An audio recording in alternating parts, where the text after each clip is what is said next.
Bonsoir, Rokia Traoré. Bonsoir. Bonsoir, merci de nous recevoir virtuellement chez vous. Merci. Vous allez bien? Ça va, ça va. D'accord. Alors, pour nos téléspectateurs qui n'auraient pas tout suivi, on va rappeler quelques faits. Je vais prendre le temps, c'est important. Alors, depuis plusieurs mois, vous contestez la décision d'un tribunal belge qui a confié la garde exclusive de votre fille à votre ex-compagnon belge, lui aussi. En mars dernier, vous vous rendez en France et vous êtes arrêté au pied de l'avion. C'était le 10 mars, car la Belgique a émis un mandat d'arrêt à votre encontre pour enlèvement, séquestration et prise d'otage. Vous êtes ensuite incarcéré en France, toujours avant d'être remise en liberté 15 jours plus tard.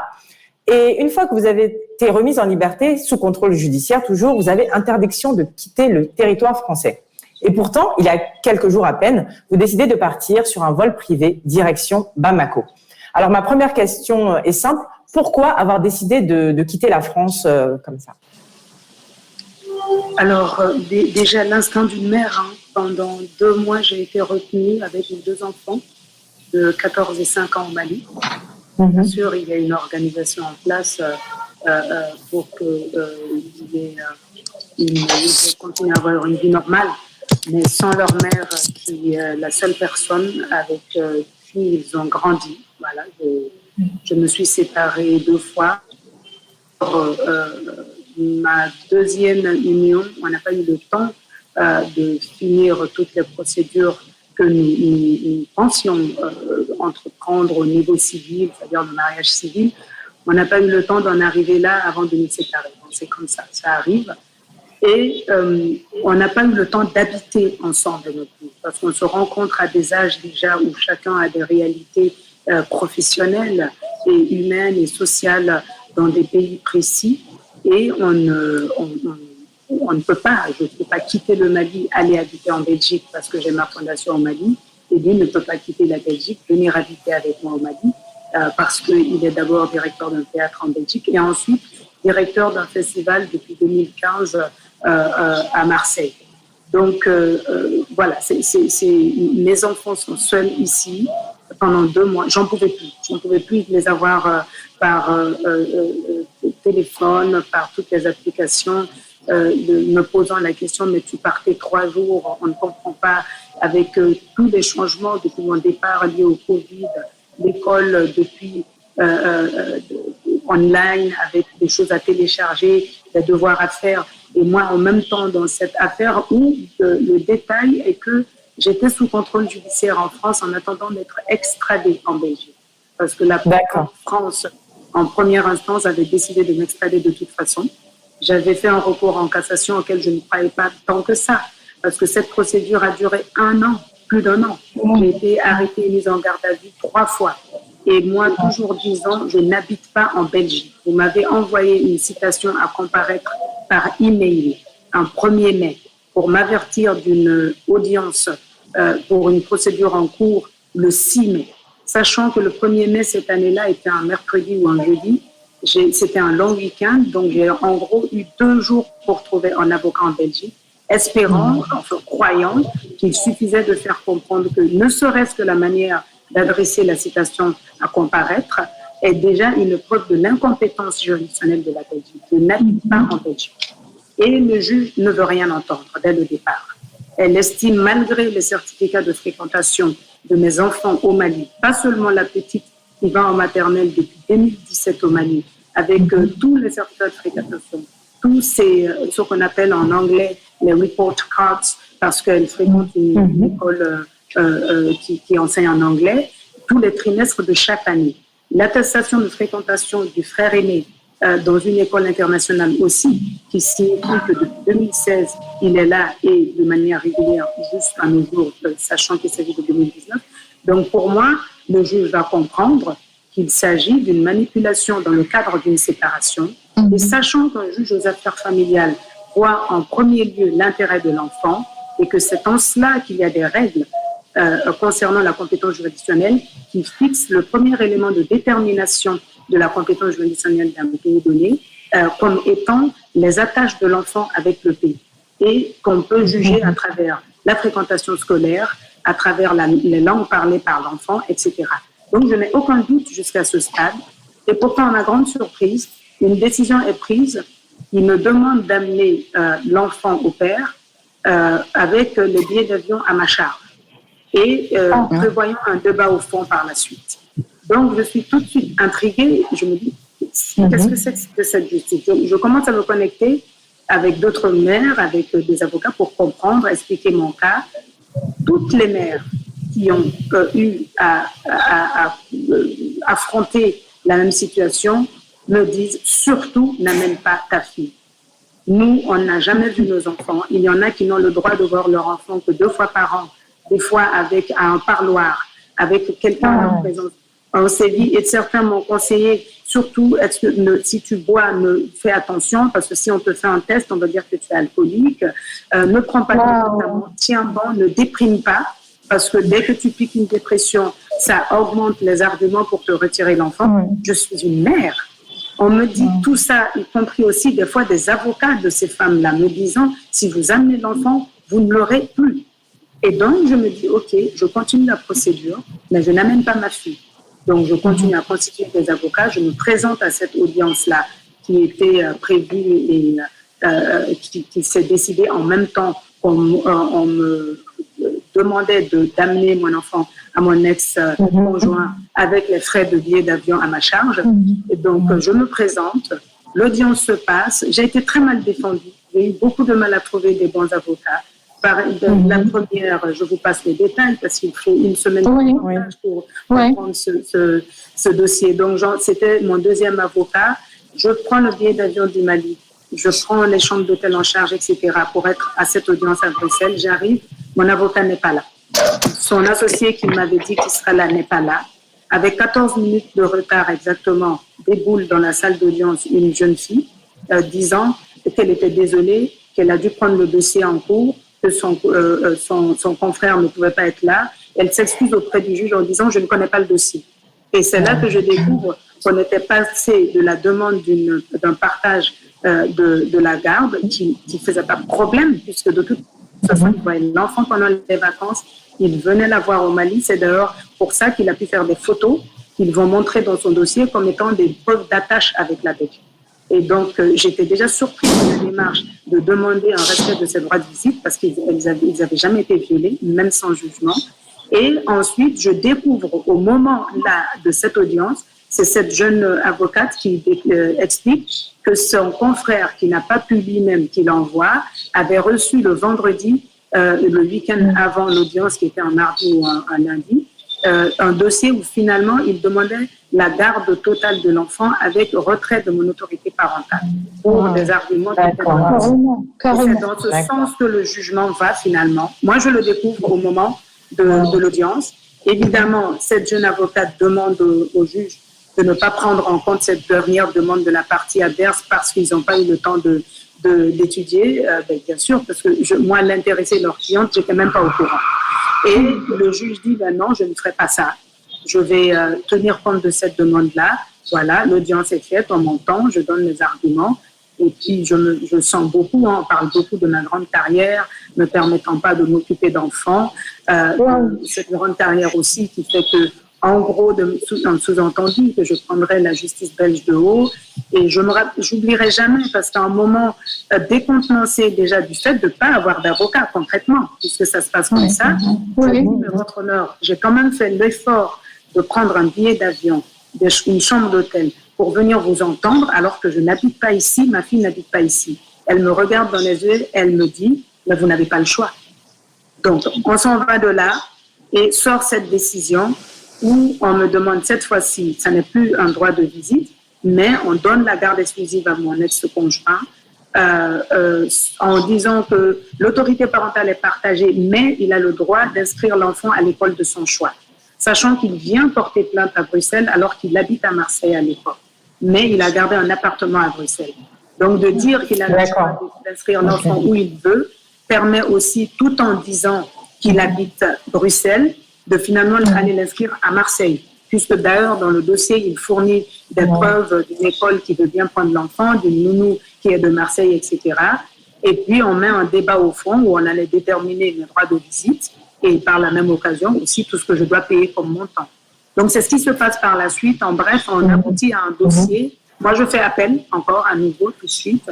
Les avocates que je change encore, j'ai changé 7 fois d'avocat dans ce dossier et en droit de la famille. Ça a duré 1 an. J'ai été en garde à vue avec une fois une crise d'angoisse piquée. Je me suis retrouvée à l'hôpital menottée dans mon lit d'hôpital. Et c'est à la 4e arrestation que ça a fini par une garde à vue, ensuite un emprisonnement en France en vertu du mandat d'arrêt européen. Parce que c'est ce type de mandat qu'ils ont émis, puisque je ne voulais pas amener l'enfant. Et même l'utilisation de ce mandat est d'une part disproportionnée dans un tel cas. Si vous tapez un peu sur Internet, vous faites de la recherche, c'est ce que j'ai fait, qui m'a permis de trouver un manuel d'application du mandat d'arrêt européen mis en ligne par l'Union européenne, où le contexte de cette initiative européenne est expliqué. C'était au lendemain du 11 septembre. Il s'agissait de faciliter la collaboration et augmenter l'efficacité de cette collaboration entre les pays européens en matière de lutte contre le terrorisme international. C'est ça. Ce type de mandat automatiquement permet aux pays émetteurs de demander un indice rouge d'Interpol, ce qui fait de moi une personne recherchée au niveau international. C'était le cas au début. C'est ça. Donc, finalement, Interpol, après avoir mené des démarches auprès d'Interpol par mes avocats, etc., Interpol comprend qu'il y a un dossier en cours au Mali et leur statut, pour plusieurs raisons, ne leur permet pas d'intervenir dans 2 dossiers où 2 pays sont dans un conflit de compétences juridiques. Oui, on comprend que c'est assez sensible. En effet, parce qu'on sait que c'est une affaire privée, c'est sensible et on ne veut absolument pas juger les faits ici dans le cœur des femmes. On ne vous fera ni cet affront à vous, ni aux autorités judiciaires des différents pays impliqués. Mais ce qui nous intéresse, c'est vraiment comment vous avez vécu toute cette période. À un moment donné, quand vous dites vous êtes recherché par Interpol, on vous accuse d'enlèvement, de séquestration d'otages sur votre propre enfant. Comment, en tant que mère, comment vous le vivez? C'est vraiment ça qui nous intéresse. Et la décision, comment s'est fait cette décision de, à un moment donné, je prends mon avion et je rentre au Mali? Je fus recherchée par Interpol. C'est vrai qu'au début, en octobre-novembre, ma fille était fichée comme enfant disparu enlevé. Et moi fichée comme coupable d'enlèvement, séquestration et prise d'otages. Donc, la culpabilité de non-représentation d'enfants a été requalifiée pour pouvoir émettre un mandat d'arrêt européen. Parce que la non-représentation d'enfants ne fait pas partie des 32 infractions dans la liste de ceux qui peuvent permettre l'émission d'un mandat d'arrêt européen, pour la petite histoire. Donc oui, je vous dis, ça a duré 1 an. D'abord, on a peur. J'ai commencé à appliquer des crises avec des chutes, avec des blessures très graves. Il y a de quoi. Je ne savais pas ce qui m'arrivait. C'est lors de la dernière crise à Bruxelles, justement, quand j'appelle le juge d'instruction pour arriver là, m'expliquer qu'on fixe un rendez-vous, je m'explique et à la fin de tout, on me met en garde à vue. Donc là, j'en pouvais plus. Et puis le soir, à un moment donné, on m'enferme dans une cellule. L'une des choses qui m'a le plus choquée, il y a un WC. On m'avertit qu'il y a une caméra, qu'on voit tout ce que je fais. Et que si je veux aller aux toilettes, je demande des papiers toilettes. Je me rappelle juste être partie en sanglots et je sais plus ce qui s'est passé. Je commence à revenir à moi dans une salle de réanimation et j'essaie de toucher mon visage parce que la fois d'avant, quand j'avais fait la chute, c'était au Mali. Je m'étais ouverte l'arcade sourcilière. Donc, je me dis que ça doit être la même chose. J'essaie de toucher mon visage, je n'y arrive pas. Et je réalise que j'ai les mains entravées. Et j'étais donc menottée encore dans un lit d'hôpital. Et j'essaie de regarder autour de moi, je vois 3 silhouettes. Et j'ai l'impression que toute la nuit, il y a eu des agents qui se sont succédés pour ma surveillance, puisque je suis une grande criminelle. Il y a un mandat d'arrêt européen. Donc, les agents qui se relayent, peut-être ne savent même pas de quoi il s'agit. Ils ont juste un indice, il y a un protocole à partir de l'émission d'un mandat d'arrêt européen, ils suivent le protocole. Donc, vous pouvez imaginer dans quel état je suis, jusqu'à l'emprisonnement.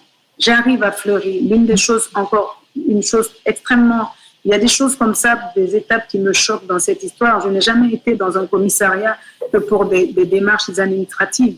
Je n'avais jamais connu de garde à vue avant. En une année, je connais 3 gardes à vue dans des conditions inhumaines, dénigrantes 3 fois. et puis pour la 4e fois arriver en prison. Et quand la surveillante me dit fouille, je commence à enlever mes chaussures et tout. Elle me dit, madame, vous n'avez pas compris, vous enlevez tout, vous vous mettez nu. Et là, je suis un tourbillon, j'ai l'impression que je vais tomber dans les pommes. Et c'est vrai que c'est un point très important de cette histoire parce que… Justement, je voulais revenir sur Fleury-Mérogis. Excusez-moi de vous couper, mais Fleury-Mérogis, pour ceux qui ne connaissent pas, c'est un lieu de détention en France. Et je crois que Daisy avait une question… Oui, je crois que Daisy avait une question par rapport à ça, justement. Vous avez été arrêté alors que vous bénéficiez d'un passeport diplomatique. Et vous avez, comme vous l'avez dit, très vite été incarcéré. Certaines voix, dont celle de Christiane Taubira, qui est l'ancienne ministre de la Justice, se sont élevées pour dénoncer justement une arrestation qui était injuste et voire même teintée quelque part d'un certain racisme. Quel est votre avis par rapport à ça? Et le fait justement que vous ayez normalement une immunité diplomatique n'ait pas été respectée. Qu'est-ce que vous pensez de ça? Écoutez, moi, j'ai un passeport diplomatique et dans mon pays, c'est permis, comme dans beaucoup de pays, les pays n'ont pas à justifier les personnes auxquelles ils accordent ce passeport-là. Et j'ai des missions du ministère de la Culture. Je n'utilise pas mon passeport diplomatique quand je ne suis pas en mission. Cette audience, quand j'ai fait interjeter appel, l'audience était fixée au 10 mars. Il y avait cette mission que je devais faire pour début mars. De toute façon, désormais, je ne pouvais plus mettre les pieds en Europe sans être arrêtée. Et j'avais ce travail à faire pour le ministère de la Culture. Donc, je me dis, OK, je fixe les interviews par rapport à ce travail. J'arrive à Paris le matin de bonne heure, le vol arrive. Je prends le train pour Bruxelles. Je fais déjà quelques rencontres là-bas par rapport à ma mission avant l'heure de l'audience. Je fais l'audience et le lendemain, interview, rendez-vous par rapport à ma mission à Paris et je rentre le 12. Et donc, j'ai mon ordre de mission et mon passeport malien, diplomatique malien en main. Je savais que la police allait venir m'arrêter. D'accord. Puisque ça avait été le cas depuis tous mes derniers voyages depuis le mois de novembre. J'avertis l'hôtesse que quand ils seront là, parce que normalement, ils tapent, ce sont eux qui tapent à la porte de l'avion, demandent à l'équipage que tout le monde se prépare son passeport, qu'ils ont quelqu'un à arrêter. Donc, je lui dis, ne retardez pas tout le vol. Il s'agira de moi. Faites-moi juste sortir. Donc, l'hôtesse me dit oui, d'accord. Et le matin, comme ça, quand les policiers viennent, ça n'a pas manqué. L'avion arrive, elle m'appelle au micro. Et puis, j'arrive avec mon passeport diplomatique et mon ordre de mission en main que je leur donne. Et puis, ils me disent, veuillez nous suivre, que l'officier judiciaire puisse mettre au clair votre statut d'immunité. Parce que je leur dis, les immunités diplomatiques, vous ne pouvez pas m'arrêter. Et en plus, je vais à l'audience du problème concerné, plus une mission que j'ai en France pour le ministère de la Culture du Mali. Il me dit, veuillez nous suivre, que l'officier judiciaire clarifie tout ça en haut poste. On arrive là, ça traîne.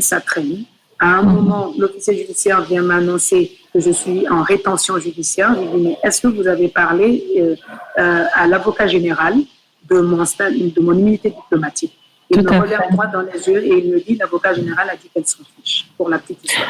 Mais est-ce que justement par rapport à ça, vous pensez que quelque part, c'est un peu relié au racisme, ou alors ça n'a rien à voir, c'est vraiment… Écoutez, je vous coupe, mais pour moi, c'est pas seulement cette étape, c'est tout ce dossier. Quel pays africain oserait arrêter une Belge quand elle entre en Afrique, alors qu'elle vit avec son enfant en Belgique, que l'enfant va à l'école là-bas, et que ce pays s'approprie une compétence juridictionnelle. Ensuite, comme ils ne peuvent pas aller jusqu'au bout, puisque si j'avais réellement enlevé cet enfant, ce n'était pas la peine de mettre un mandat d'arrêt européen. Ils viennent faire la procédure judiciaire qui existe en matière de droit international au Mali, pour prouver au Mali que j'ai enlevé cet enfant, je me suis réfugiée au Mali, et que l'enfant est aussi de nationalité belge, même si elle est de nationalité malienne.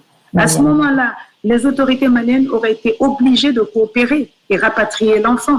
Pourquoi ils ne l'ont pas fait? Et ils ont été limités à utiliser le mandat d'arrêt européen comme un piège à rats, comptant sur ma carrière internationale et m'attendant en Europe. C'est toute la procédure que vous contestez. Que je conteste et que j'estime être un mépris. Est-ce que ce mépris s'appelle racisme ou est-ce que c'est plus subtil que ça? En tout cas, il y a un irrespect à l'égard de l'africaine, de citoyenneté d'un pays africain, et ma fille aussi de citoyenneté d'un pays africain, et le fait qu'on vit au Mali, il y a un mépris total. Je suis sûre d'une chose, aucun pays africain ne pourrait se comporter ainsi avec l'Europe. Autrement, on en aurait entendu parler avec des déclarations de tous les dirigeants européens déjà.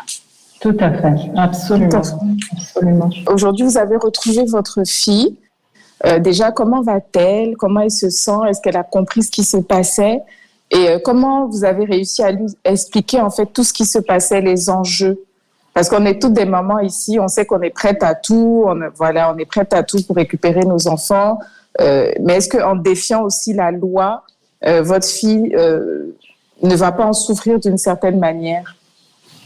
Alors, vous savez, c'est des situations pour une mère où on se retrouve à choisir de plusieurs mots le moindre. Évidemment, dès qu'il s'agit de séparation, c'est compliqué pour les enfants. Quand ça devient quelque chose comme ça, où à aucun moment il n'y a de sagesse pour réfléchir au bien de l'enfant, pour encourager les parents à se parler, de la part d'un système de justice, que la démarche se réduit à récupérer l'enfant de citoyenneté belge, même si aussi de citoyenneté malienne, en Belgique, c'est de toute façon devenu compliqué. Et moi, quand je rentre, parce que j'ai aussi un fils qui a 9 ans de plus que la petite, pour lui, c'est plus compliqué parce qu'il a suivi tout ça sur les réseaux sociaux. Donc, à un moment, je lui ai tout caché pendant longtemps. À un moment, il a fallu lui expliquer et aussi lui expliquer en mon absence que ça avait fini par une arrestation. Donc, il était déjà au courant. Il ne voulait pas que je parte quand je suis partie. Ils vont encore t'arrêter parce qu'il savait que j'avais déjà fait 3 gardes à vue. Et il m'a dit, ils vont encore t'arrêter, je ne veux pas, reste ici, c'est pas grave si tu ne peux plus voyager. Et il a fallu le calmer à mon départ déjà. Lui dire, c'est des mensonges. Si je reste ici, on restera sur les mensonges. Il faut que j'aille à ce procès d'appel. J'ai un dossier, ça fait 1 an que je paye des avocats, on va y arriver. Donc après, il y a toute la déception quand je suis quand même arrêtée. Quand je sors de prison, c'était déjà une bouffée d'air.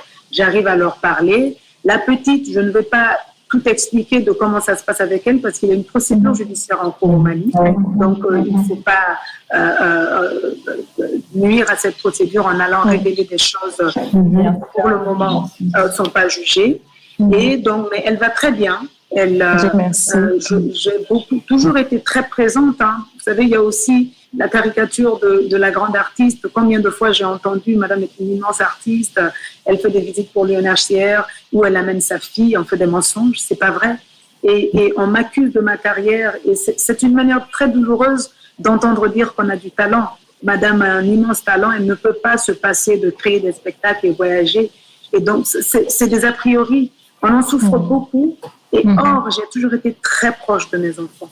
Je leur ai toujours tout dit à hauteur de ce qu'ils peuvent comprendre. Donc, la petite, ça se passe pareil. Elle va vraiment très bien. Il y a ce qu'elle comprend et ce qu'elle ne peut pas comprendre. On évite de surcharger son esprit. Mais voilà, c'est un dessin d'elle derrière moi. Elle est suivie. Donc, il y a un travail. Elle va bien. Moi, je voudrais juste savoir... Est-ce que, c'est une question personnelle, est-ce que vous avez gardé, est-ce que vous dialoguez encore aujourd'hui avec votre ex-conjoint? Est-ce que votre fille parle avec son père? Comment voyez-vous, avec quel regard, quel regard posez-vous sur votre ex-conjoint aujourd'hui? Comment vous pouvez continuer à dialoguer avec quelqu'un qui a usé de mensonges, qui a déposé une plainte pour non-représentation d'enfants avec constitution de partie civile, qui a demandé à ce que vous soyez arrêté, qu'un mandat d'arrêt européen soit émis, que vous soyez mis en prison, alors qu'à tout moment, il pouvait prendre l'avion et venir voir sa fille au Mali. Moi, je n'ai plus amené. C'est-à-dire, c'est à partir du moment où je sens le guet-apens et que l'histoire était de me retirer ma fille, que je ne l'ai plus amené. Il est arrivé que j'amène cet enfant à mes frais, à son père, pour qu'il passe des vacances avec elle. Il n'y avait aucun problème. Un homme qui vous trahit, qui va vous salir, qui refuse le dialogue par rapport à des propos tenus par sa fille, qui réduit ses propos à des mensonges de votre part, qui ose dire que vous avez utilisé votre propre fille, alors que vous savez et qu'il sait quel genre de mère vous êtes et que vous ne le feriez jamais. Il n'y a pas de dialogue possible aujourd'hui. Il a voulu que je sois en prison, il l'a obtenu. Il a voulu que mon droit d'appel me soit retiré en raison de ma non-présence, lié au fait qu'il a déposé, il a voulu ce mandat d'arrêt et qu'on m'a arrêté. Donc, je ne pouvais pas être au procès d'appel. Tout cela, il l'a voulu. Il a voulu que ce dossier en arrive là. Et dans sa demande, aujourd'hui, ça se réduit à quoi? Aujourd'hui, à quoi qu'est-ce que la justice belge lui accorde? C'est une garde exclusive de l'enfant avec des droits de visite où je vais voir l'enfant en Belgique ou à Marseille ou dans le pays de son choix, où je dois lui remettre mon passeport, mon permis de conduire, tout ce que j'ai quand je suis là, avec une pension alimentaire à lui payer, avec 500 000 € à lui payer. On va dialoguer sur quoi? Il y a le dialogue possible. Je suis une mère. En tout cas, pas de dialogue possible sur la base de démarches de la justice belge qui sont illégitimes dès le départ, parce que ni l'enfant ni moi n'habitons là. Plus la mauvaise foi du père. Aujourd'hui, il y a une procédure au Mali. S'il y a un dialogue possible, ce sera à travers cette procédure. Et à condition que l'intérêt de mon enfant soit remis au centre. Il ne s'agit pas de ma carrière. Il ne s'agit pas de la diablesse, bourreau du travail exigeante que je suis, parce que c'est ainsi qu'on me décrit. Il ne s'agit pas de transposer ma personnalité professionnelle dans ma vie privée pour décider que je suis une femme qui ne veut pas des pères de ses enfants dans leur vie. C'est pas ça. Il s'agit d'une enfant et de son bien-être. Et donc on comprend bien son épanouissement. On comprend bien donc que vous êtes rentré au Mali donc pour votre enfant, pour vos enfants, et que vous contestez la décision en tout cas le côté de votre ex-compagnon. Quand vous êtes arrivé à Bamako, vous avez écrit une note sur Facebook. Vous disiez: je continuerai à répondre à travers mes avocats au système de justice européen. Moi, j'aimerais vous demander, est-ce que vous avez le sentiment d'être soutenu par les autorités maliennes? Est-ce que vous pensez qu'un compromis est possible? Quel genre de compromis? Je veux dire, c'est un dossier judiciaire. Aujourd'hui, quand on remet une situation entre les mains de la loi, c'est la loi qui décide. C'est le Mali qui va se positionner par rapport à une enfant malienne qui vit au Mali, un dossier par rapport à sa garde. La partie adverse va prendre des avocats comme on m'a obligé d'en prendre en Belgique, où il n'y a aucune légitimité par rapport à leurs compétences juridictionnelles. Après, le reste, compromis ou pas, on s'avance dans un dossier où on ne sait pas encore sur quoi ça va déboucher. Moi, aujourd'hui, par rapport à la procédure belge, il n'y a pas de compromis puisqu'on m'a fermé la dernière porte qu'il me restait, qui est mon droit d'appel. Je vais faire un compromis comment? Il n'y a plus de dossier en Belgique, là. Je suis une criminelle recherchée pour enlèvement, séquestration et prisonnage de ma fille. J'ai plus le droit d'appel. D'accord. Et vous vous sentez, comme je vous disais, est-ce que vous vous sentez soutenu par les autorités maliennes dans ce cas? Je suis une Malienne. En fait, j'ai jamais eu le Mali n'a pas de problème avec moi. Absolument. Je suis partie du Mali avec une unité diplomatique, je suis un statut diplomatique malien, avec donc une reconnaissance par le Mali de mon travail, de mon statut d'artiste international et de ma collaboration avec cet État. Leur unité diplomatique se retrouve rejetée en ce qui me concerne. Donc, il y a un dossier diplomatique parallèle au dossier judiciaire. Le dossier diplomatique, je ne me prononcerai pas dessus, c'est pas mon métier. Ce qui se fait, se décide dedans, finalement, ne me regarde pas, en fait. Moi, j'ai juste remis les choses à leur place. D'accord. Je suis en France avec des pièces d'identité françaises. Je suis entrée en France et j'ai donné tout de suite en sortant de l'avion aux policiers qui sont venus m'arrêter mon passeport diplomatique et mon ordre de mission. Après ça, je n'ai plus rien à dire là-dessus. Le dossier judiciaire concernant ma fille en première instance, au Mali et aussi en pénal, il y a une plainte en pénal, il suit son cours et le Mali est un pays souverain, a priori, et la justice malienne est souveraine, a priori. Donc, le dossier judiciaire continuera pendant que j'y suis. D'accord. Eh bien, merci beaucoup, Rokia. On espère vraiment que ça ira pour vous.